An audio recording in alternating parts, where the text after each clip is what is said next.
Alors notre intériorité, c'est vraiment loin d'être un endroit calme et cohérent. Moi, quelque part, je le vois plutôt comme un champ de forces contradictoires. On a une part un peu conquérante, je sais pas, qui a envie d'avancer et de prendre sa place, et puis en même temps, il y a une autre part qui a peur, quelque part qu'on le remarque. Il y a très souvent comme ça un élan, et puis juste à côté une peur. Par exemple, on voudrait grandir, évoluer, et puis en même temps, on a peur de ce que ça va impliquer. On voudrait être capable de choisir, et en même temps, on évite de choisir parce qu'on a peur de se tromper, par exemple. Et le problème, c'est vraiment pas quand nous, on est des contradictions. Elles sont normales, elles font partie de nous, elles nous servent à avancer, même et à choisir. Le vrai problème, c'est quand elles restent inconscientes. Parce que quand une part de nous, elle agit dans l'ombre, elle prend le pouvoir sans qu'on s'en rende compte. Et c'est à ce moment-là qu'on va perdre notre capacité de choix parce que ça devient une peur qui décide à notre place sans qu'on s'en rende compte. La libération, quelque part, elle vient toujours d'une forme de réconciliation de toutes les parties de soi à l'intérieur de soi.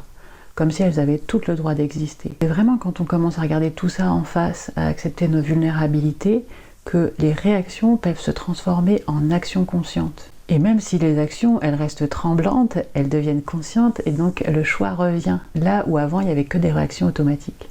Et le pire dans ces réactions automatiques, c'est qu'elles sont souvent d'un autre âge. Parce que nos réactions, elles sont très enfantines, parce que elles sont quelque part la réponse qu'on a adoptée lors d'une situation similaire quand on était petit.